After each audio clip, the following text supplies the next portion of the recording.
본문 룻기 1장부터 1절부터 5절까지 제목 본문을 중심으로 텅 빈 나옴이라는 제목으로 말씀을 함께 나누겠습니다. 사람들은 작은 것보다 큰 것에 관심이 많고 보이지 않는 것보다는 눈에 드러나 있는 것을 주목하게 됩니다. 하지만 세상에 있는 모든 것들의 처음은 다 작은 것이었고 보이지 않는 뿌리가 있기에 아름다운 꽃과 열매가 존재하는 법입니다. 성경에 등장하는 많은 사람들 중에서 본받고 싶은 사람이 누구냐고 물으면 손가락에 뽑히는 인물 중에 한 사람은 분명 다윗일 것입니다. 그러나 군계 일학 같은 다윗도 처음에는 일개 목동에 불과했습니다. 그리고 그 위대한 다윗의 삶을 만들었던 그의 뿌리, 그의 집안을 추적하다 보면 존재가 너무나도 가볍고 무의미해 보이는 한 사람을 만나게 됩니다. 바로 룻이라고 하는 여인입니다. 룻은 모압의 이방인이었고 그것도 여인이었으며 그의 생에 내세울 만한 업적이란 없습니다. 그녀는 일찍 남편을 잃고 홀로 된 시어머니를 따라 이스라엘 땅으로 돌아온 것, 그것이 그의 생의 전부일지도 모르겠습니다. 이방 여인 룻이 주목받지 못했던 것처럼 룻기도 마찬가지였습니다. 성경 66권 1189장 중에서 룻기는 단 4장으로 구성되어 있습니다. 분량으로 치면 0.3%에 지나지 않습니다. 내용도 가정의 달 5월에 효도를 권장하는 목적으로 설교되기 일수일 뿐 가련한 여인 룻과 그의 시어머니 나오미에 대한 이야기는 그간 우리에게 주목의 대상이 아니었습니다. 하지만 네덜란드의 어느 한 목사님은 룻기를 사사기와 사무엘서라는 딱딱한 껍질 속에 들어있는 진주와 같다라고 했습니다.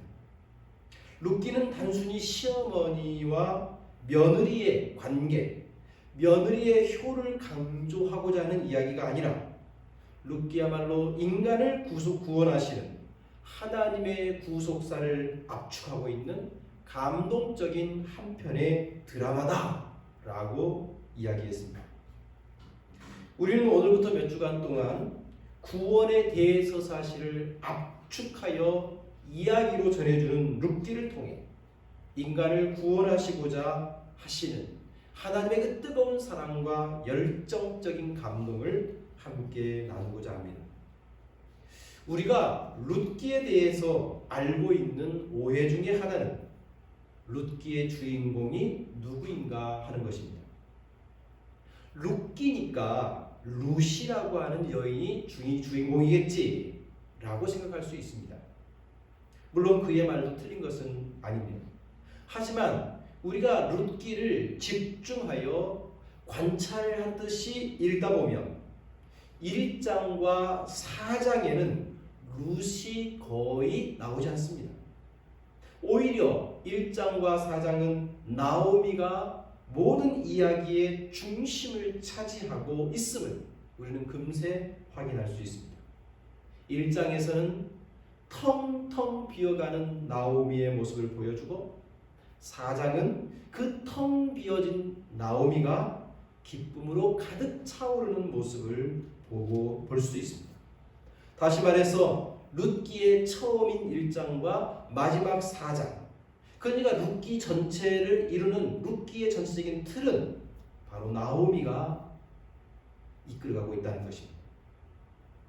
희락, 즐거움, 기쁨이라는 의미를 가진 나오미라고 하는 여인이 남편과 두 아이를 잃고 텅 빈 상태가 되었다가 그 삶이 다시금 기쁨으로 충만해지는 과정을 보여주는 것이 바로 이 룻기의 이야기인 것입니다.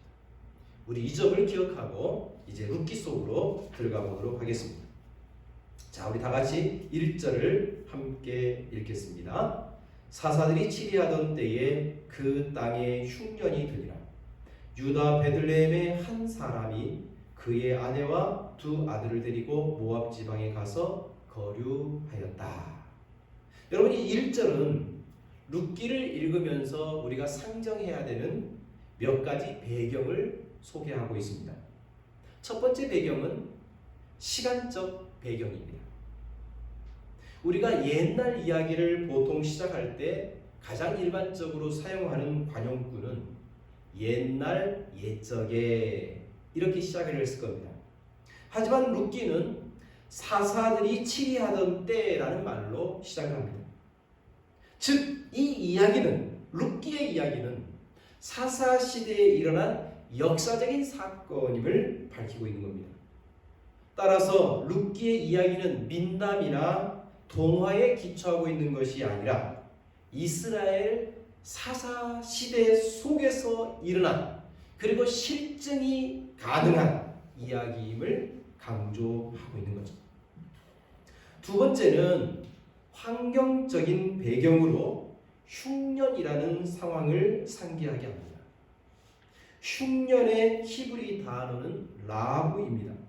이 라브는 흉년의 의미도 있지만 흉년을 일으킨 원인이 되는 심한 가뭄 또는 그로 말미암아 나타난 결과인 기근, 즉 흉년과 기근의 의미를 함께 포함하고 있습니다. 여러분, 흉년과 기근의 때가 되면 자연에서는 거둬들일 것이 부족해집니다. 그러다 보니 곳간이 텅텅 비게 되고 음식과 열매를 먹지 못한 사람들의 몸과 마음도 삭막하고 허전하게 되기 마련이죠. 지금 현대를 살고 있는 우리들 대부분은 웬만해선 기근과 흉년, 그로 말미암은 굶주림을 경험해 보지 못했습니다. 하지만 구약 성경에서는 흉년과 기근을 뜻하는 라브라는 단어가 무려 134회나 나오고 있습니다. 구약 150년 역사에 10년에 한 번 정도는 흉년과 기근이 들어왔고 그것 때문에 수많은 사람들이 어려움을 당했음을 우리는 알 수 있는 거죠. 그만큼 흉년과 기근은 고대 사회에서 흔한 일이었고 공포스러운 재앙이었다는 것을 알게 됩니다. 세 번째로 이 룻기 1장 1절이 우리에게 제공하는 배경은 바로 공간적인 배경, 즉 베들레헴과 모압이라고 하는 지역에서 일어난 일임을 우리에게 알려줍니다. 베들레헴은 히브리어로 집을 뜻하는 베이트와 빵이라는 단어 레헴의 합성 명사입니다. 그러니까 베들레헴은 빵의 집 또는 빵을 만들 수 있는 곡물을 저장하고 있는 곡간이라고 하는 의미를 갖고 있는 거죠. 그런데 빵집이라는 뜻의 베들레헴에 살던 한 사람이 흉년이 들어서 먹을 것이 없습니다. 그래서 고향을 등지고 모압 땅이라는 타향으로 떠나는 모습은 참으로 아이러니고 찹찹한 마음까지 듭니다. 왜냐하면 모압은 이스라엘 백성들의 입장에서는 가까이 해서는 안 될 금지된 지역이었기 때문입니다. 모압은 롯의 큰딸이 아버지에게 술을 먹이고 동침하여서 얻은 아들의 이름입니다. 그 아들을 통하여 이루어진 모압 민족 중에 발락 왕은 거짓 선지자를 시켜서 이스라엘을 저주하도록 하게 했습니다. 모압 여인들은 시딤에서 이스라엘 남자들과 음행함으로 하나님의 진노가 이스라엘 가운데 쏟아지게 했습니다. 이처럼 항상 모압은 이스라엘 백성들을 타락시키고 이스라엘 백성들로 하여금 진노의 자리로 이끌었던 사람들입니다. 때문에 모세는 모압 사람들은 여호와의 총회에 들어오지 못한다고 신명기 23장에 규정해 놓았습니다. 그럼에도 불구하고 오늘 본문 1절은 사사시대의 흉년을 맞아 빵집을 의미하는 베들레헴에서 살던 한 가정이 먹을 것이 없어지자 먹을 것을 찾아 모압으로 피신했다고 기록하고 있습니다.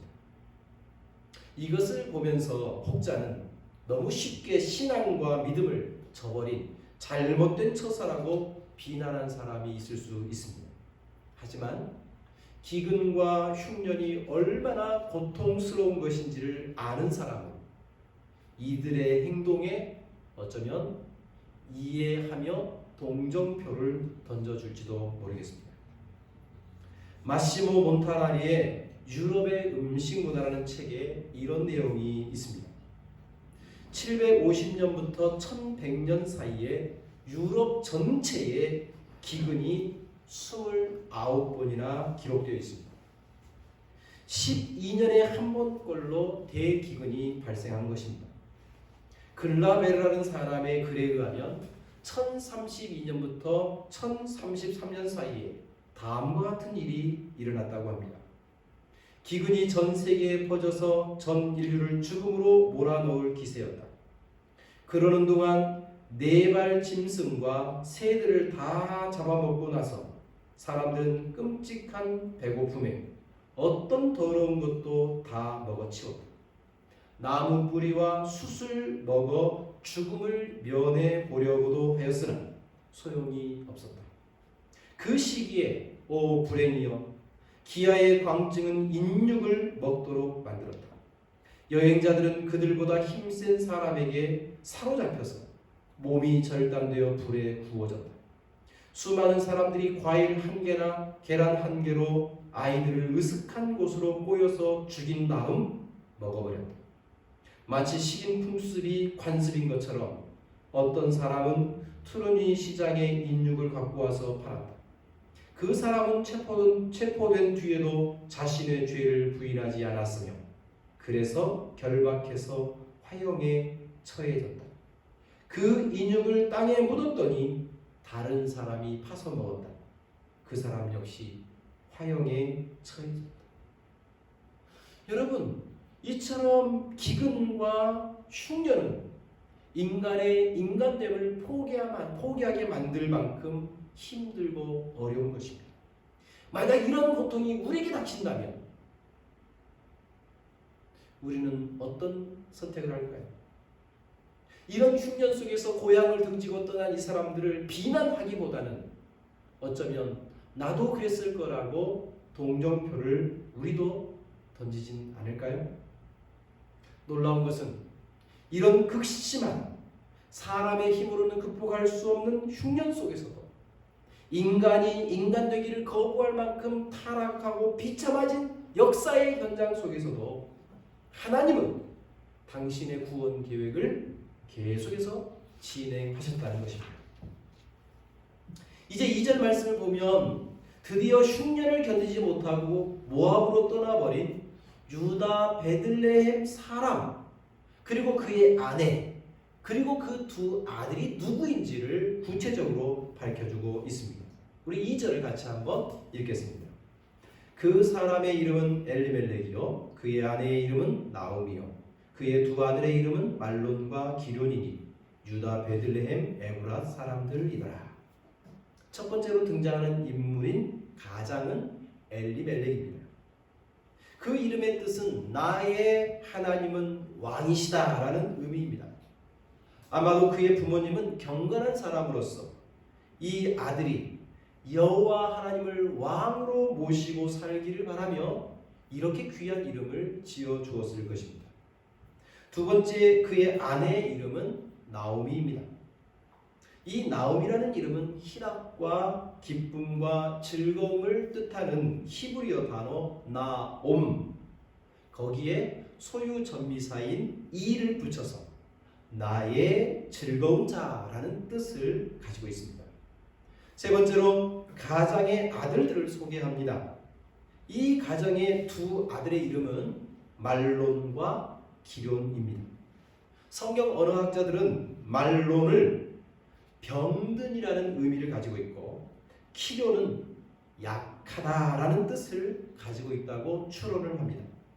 만약 이 언어학자들의 추론이 맞다면 이 두 아들은 태어날 때부터서 장애를 가졌거나 어쩌면 매우 병약한 상태에서 태어나 부모님의 근심이 되었을 것입니다. 그리고 어쩌면 이 두 이름은 때이른 죽음을 암시하고 있는지도 모르겠습니다. 그런데 본문 2절에 등장하는 이 등장인물들을 소개할 때 이름만 소개할 뿐 이들의 캐릭터에 대한 설명이 없습니다.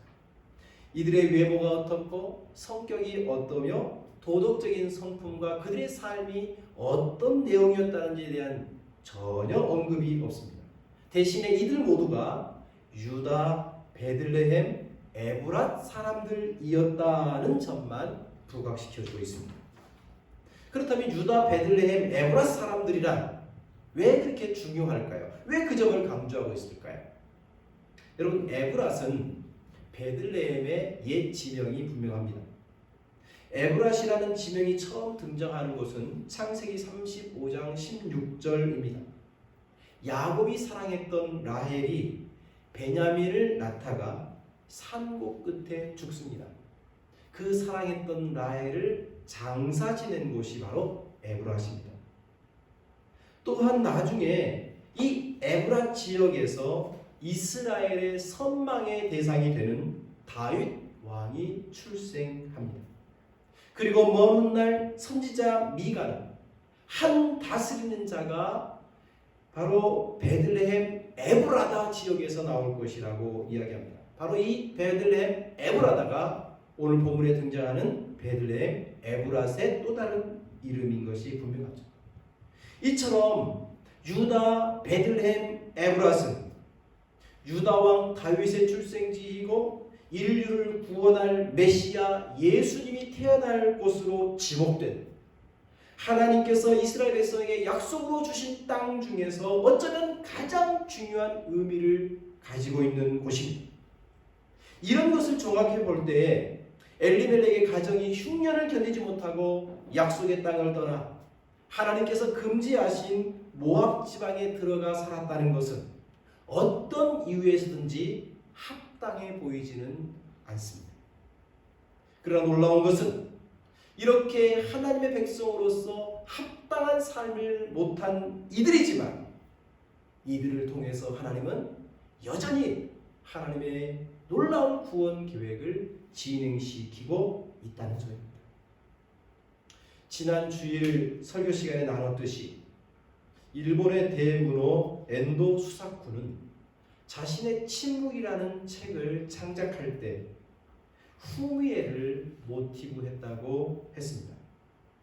엔도 수사쿠는 나라면 신앙을 지키기 위해 죽음의 길을 택하기보다는 예수님의 얼굴이 그려진 후미에를 밟고 지나가 구차한 목숨을 부지하려 했을 가능성이 훨씬 크다고 고백했습니다. 엔도 수사쿠만 그랬을까요? 아니요. 우리 대부분의 사람들도 알량한 목숨을 부지하기 위해 예수님의 얼굴이 그려진 후미에를 밟고 지나갈 가능성이 매우 농후한 나약한 존재라고 고백하지 아니할 수 없습니다. 마찬가지로 우리들 대부분이 극심한 흉년이나 기근이나 고난이 닥치면 하나님께서 주신 약속의 말씀을 어지간히 버티다가 결국은 그 약속을 저버리고 당장에 먹을 것을 찾아 떠날 가능성이 훨씬 큰 연약한 존재들임을 우리는 부정할 수 없습니다. 그러나 우리 하나님은 베들레헴을 떠나 모압으로 떠나 피해버린 이 엘리멜렉의 가정을 통해서 인류를 구원하시고자 하는 위대한 계획을 이어가셨던 것처럼 작은 이득을 위해서 주님을 외면하고 주님의 분부와 명령을 잊어버리고 살고 있는 우리들을 지금도 포기하지 않고 있습니다. 지금 우리는 부족해 보이고 연약해 보이고 나약한 존재처럼 보일지라도 하나님은 우리를 향한 소망을 포기하지 않았으니 우리 다시 한번 믿음의 권기를 이뤄낼 수 있기를 소망합니다. 오늘 본문의 말씀을 보면 굉장히 스피드하게 진행됩니다. 본문에 등장하는 인물들이 모압에서 어떤 삶을 살았는지에 대해서 전혀 무관심합니다. 다만 3절부터 5절의 내용을 보면 그들의 삶에 대한 묘사라기보다는 어떤 중요한 결과들만 툭툭 던지고 지나갑니다. 우리 3절 말씀을 한번 읽겠습니다. 시작. 나오미의 남편 엘리멜렉이 죽고 나오미와 그의 두 아들이 남았어요. 여러분, 이 가정이 모압에 가서 무엇을 했는지, 어떻게 살았는지, 무슨 일을 했는지 한 부분도 설명하지 않습니다. 곧바로 엘리멜렉이 죽었다 라고만 언급합니다. 심지어 엘리멜렉이 어떤 이유 때문에 죽었는지, 그리고 그 사후에 장례는 어떻게 지냈는지에 대한 언급조차도 없습니다. 중요한 것은 엘리멜렉을 이제는 엘리멜렉이라고 말하지 않고 나오미의 남편이라고 네이밍을 하고 있는 겁니다. 이제부터 나오미는 남편이 없는 미망인이고, 이제부터 나오미의 아들들은 아버지가 없는 자녀들이 되었음을 강조해 주는 거죠. 참으로 안전망과 울타리가 없는 가련한 신세가 되었음을 성경은 보여주고 있습니다. 그러나 인생의 슬픔도 아픔도 남은 자의 몫입니다. 삶은 어떻게 되든 진행되기 마련입니다. 그래서 살아남은 사람들은 또다시 다가오는 날들을 살아내기 위해서 선택하고 결정하고 행동하게 되죠. 그렇다면 이제 나오미의 가족은 어떤 선택을 했을까요? 모압에서 남편을 잃어버리고 아버지를 잃어버렸으니까 이제 고향 베들레헴으로 돌아갈 법도 한데, 나오미와 그 아들들은 우리의 기대와는 다른 모압에서 정착하는 선택을 합니다. 두 자녀는 모두 모압 여자와 결혼을 하게 되지요. 우리 4절을 한번 읽어보겠습니다. 자, 4절입니다. 그들은 모압 여자 중에서 그들의 아내를 맞이하였는데 하나의 이름은 오르바요, 하나의 이름은 루시더라. 여러분, 성경에 보면 이 두 아들이 아내로 맞이한 모압 여인이 오르바와 루시라고 소개합니다. 이 4절 말씀만 보면 오르바가 먼저 소개되고 루시 뒤에 소개되기 때문에 오르바가 말론의 아내이고 루시 기론의 아내인 것처럼 보이지만, 룻기 4장 10절을 보면 룻은 큰 아들 말론의 아내임이 드러납니다. 성경 언어학자들은 오르바라고 하는 이름의 뜻이 목등, 여러분 목등이 어디죠? 여기를 의미한다고 합니다. 그래서 유대인 랍비들은 나중에 오르바는 시어머니 나오미에게 이 목등을 보이고 돌아서서 고향으로 돌아가는 여인이라고 그렇게 암시하고 있다는 거죠. 반면에 루시라고 하는 이름은 풍족하다라는 의미의 루흐와 연결되어 풍족하게 하는 자라는 뜻을 가지고 있다고 해석합니다. 그래서 나중에 룻은 나오미의 텅 빈 삶을 채워주는 그 이름값처럼 삶을 풍성하게 만드는 상징적인 의미를 가지고 있다고 유대인 랍비들은 해석을 하고 있습니다. 여러분, 결혼이라고 하는 것은 일륜지 대사로 불리며 인생에서 가장 중요한 일로 여겨져 왔습니다. 그렇다면 두 아들이 결혼을 한 후에 기대대로 자녀를 낳고 행복했을까요? 자, 우리 4절을 한번 읽겠습니다. 4절 후반 부분에 시작. 그들이 거기에 거주한 지 10년쯤에 5절까지 말론과 기럐 두 사람이 다 죽고 그 여인은 두 아들과 남편의 뒤에 남았다. 여러분, 우리는 결혼을 했다고 하면 당연히 임신과 출산을 떠올리는 것이 마땅합니다. 그런데 이들에게는 자녀의 출생에 관한 일체의 이야기가 나오지 않습니다. 10년이면 강산도 변한다는데 이들에게는 10년이 지나도록 자녀가 없습니다. 대신에 청천벽력과 같은 일이 벌어졌습니다. 말론과 기럐 두 사람이 다 죽었다. 그리고 그 결과로 그 여인, 여기서 그 여인은 나오미죠. 나오미는 두 아들과 남편 뒤에 남았다라고만 이야기합니다. 성경은 엘리멜렉의 죽음에 대한 이야기도 전혀 언급하지 않더니 오늘 이 두 아들의 죽음의 이유나 그들의 장래에 대한 이야기도 별로 설명하지 않습니다. 중요한 것은 이 두 아들의 죽음 때문에 그 결과만 남은 거죠. 그 여인 나오미는 두 아들과 남편 뒤에 남았다. 여러분, 설교를 시작하면서 한 가지 기억을 하고 룻기로 들어가자고 제안했습니다. 룻기의 주인공은 룻이라고 하는 여인일지 모르지만 이 룻기 전체 이야기를 진행시키는 강력한 동력은 나오미로부터 나오고 있습니다. 결국 이 룻기는 나오미의 점점점 비어지고 텅 비어진 허무한 인생이 어떻게 다시 충만한 기쁨으로 채워지는지를 보여주는 이야기라고 말씀을 드렸습니다. 이런 관점에서 볼 때 오늘 우리가 함께 살펴본 룻기 1장 1절부터 5절까지의 내용은 나오미라고 하는 여인이 점점점 비어져가는, 점점점 가난해지는, 점점점 더 어려워지는, 그래서 텅 비어버린 상태가 되고 있음을 보여주는 거죠. 여러분, 나오미란 이름의 뜻이 뭐라고 그랬습니까? 희락, 기쁨, 즐거움, 그래서 나의 즐거움인 자라는 뜻을 가지고 있다고 설명을 드렸습니다.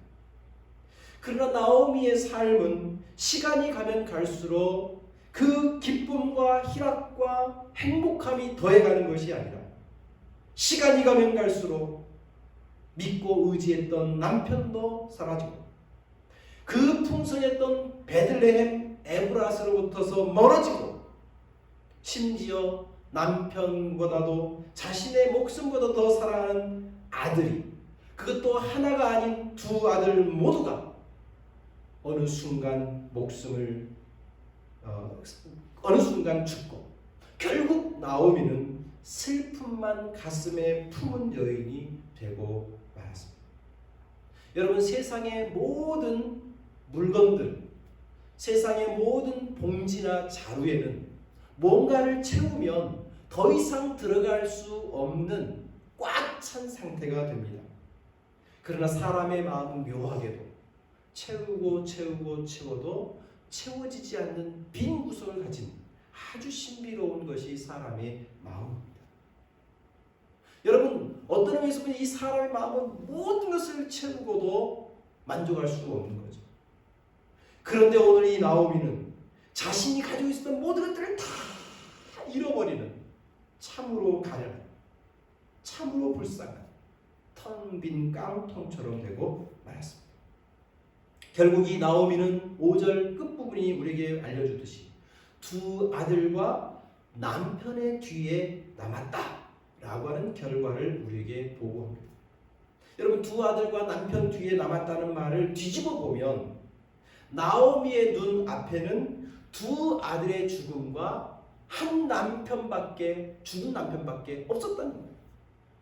여러분, 지금 나오미가 바라볼 수 있는 것은 두 아들의 죽음과 남편의 죽음, 그거 외에 어떤 것도 바라볼 수 없는, 그러기에 나오미는 자신도 이제 나는 끝났다, 나도 이제 죽음밖에 없구나, 나의 유일한 길은 죽음으로 가는 길이구나 라고 절망하고 있는, 결국 나오미의 신령과 나오미의 미래에 아무것도 남겨지지 않는 흉년이 나오미에게도 찾아오는 것입니다. 여러분, 제가 요즘에 교회에서 이렇게 목회하는 것 말고 또 다른 일들을 조금씩 하고 있음을 여러분 좀 아실 거예요. 여러 사람들을 만날 기회가 있습니다. 언젠가는 지난 7월 달에 남편을 사별한 60대 아주머니와 잠시 대화한 적이 있습니다. 남편과 함께 살았던 그 삶의 자리, 자신의 그 작은 아파트에서 잠을 잘 수가 없다는 거예요. 집에 있는 모든 물건을 만지고 볼 때마다 사별한 남편이 떠올라서, 그리고 남편에 관한 이야기를 할 때마다 마음이 너무 슬퍼서 더 이상 말을 잇지 못하겠다고 그러면 눈물을 훔치던 60대 아주머니를 기억합니다. 결국 그 아주머니는 남편을 잃어버린 그 슬픔 때문에 자신이 평생 살아왔던 그 고향, 그 아파트를 처분하고 멀리 안산으로 이사를 했습니다. 지난 며칠 전 목요일에는 아내를 잃은 슬픔 때문에 무려 7개월 동안 괴로운 마음을 달래기 위해서 술만 마셨다는 한 아저씨와 대화를 나눈 적도 있습니다. 그분은 평소 아내에게 무심했던 자기 때문에 아내가 힘들고 어려운 중에도 자신에게 식사를 준비해 주려고 하는 그 열심 있는 그 사랑 많은 아내에 대해서 너무 무관심했던 자기 때문에 아내가 죽었다고 스스로 자책을 했습니다. 그래서 아내가 자기를 위해서 음식을 준비하던 싱크대에 가까이 가는 것도 무섭고 아내의 손길과 아내의 모습이 그대로 남겨져 있는 듯한 냉장고를 꺼내 음식을 먹는 것조차도 미안해서 7개월 동안을 술만 마셨다고 합니다. 여러분, 이 아저씨의 아픔을 우리는 동일하게 느끼지 못할 수도 있습니다. 그러나 하나, 누군가 사랑하는 사람을 떠나보내는 것은 이렇게 고통스럽고 힘든 일이라는 거죠. 여러분, 남편을 잃어버렸습니다. 아들 둘도 잃어버렸습니다. 그리고 이제 자신의 눈앞에 남은 것은 두 아들의 죽음과 남편의 죽음만 남을 뿐 어떤 것도 나오기에는 희망이 없는 거죠. 여러분, 오늘 본문은 이처럼 행복과 기쁨과 즐거움의 나오미가 모든 것을 잃어버린 텅 빈 나오미가 되었음을 우리에게 보여주고 있습니다. 그런데 여러분, 이렇게 텅 비어버린 나오미의 이야기는 왠지 우리에게 희망으로 다가오고 있습니다. 왜냐하면 이렇게 아무것도 남아있지 않는 나오미를 통해서도 하나님은 인류를 구원하시는, 이스라엘을 회복시키시는 다윗과 온 인류를 살리시는 예수 그리스도가 오게 하셨기 때문입니다.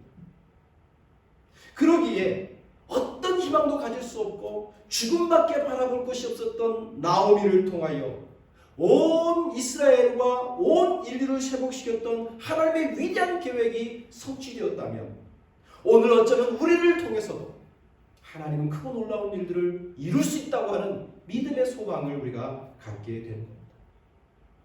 여러분, 지금 코로나 때문에 모든 일상이 망가져 있고 우리가 과거에 생각했던 일상의 삶이라는 것이 다 붕괴되었습니다. 그리고 한국교회는 더더욱이나 이 너무나도 힘들고 어려운 현실을 맞이해서 어떻게 이 한국교회를 재건하고 복귀시켜야 되는지 방법도 방향도 못 찾고 있습니다. 그것은 남뿐만 아니라 오늘 우리 기쁨의 교회도 마찬가지고 우리 기쁨의 교회 한 사람 한 사람 우리 성도들 가정들도 미래를 내가 어떻게 이끌어가야 될지 어떻게 준비해야 될지 난감할 때가 있습니다. 그러나 이런 텅 비어버린 상태, 어떤 희망도 바라볼 수 없는 상태, 어떤 미래도 꿈꿀 수 없는 상태지만 하나님께서 함께 하시면 거기에는 분명 희망이 있고 미래가 있고 소망이 있고 힘이 있고 용기가 있고 다시금 일어날 수 있습니다.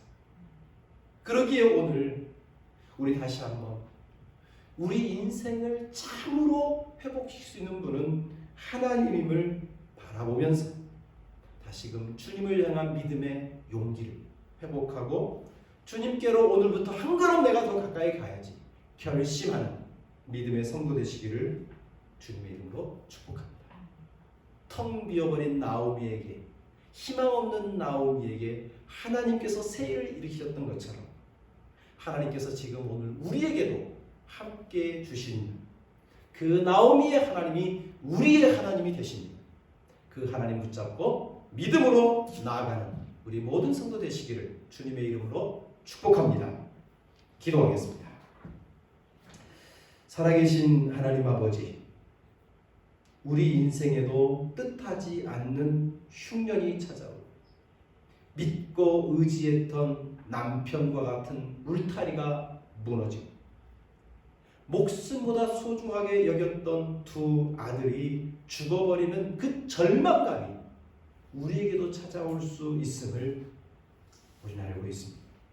어쩌면 지금 오늘 우리가 처한 현실이 내일을 꿈꿀 수 없고 미래를 담보할 수 없고 외롭고 쓸쓸하고 두렵고 낙심이 되어지는 지금 어려운 현실인지도 모릅니다.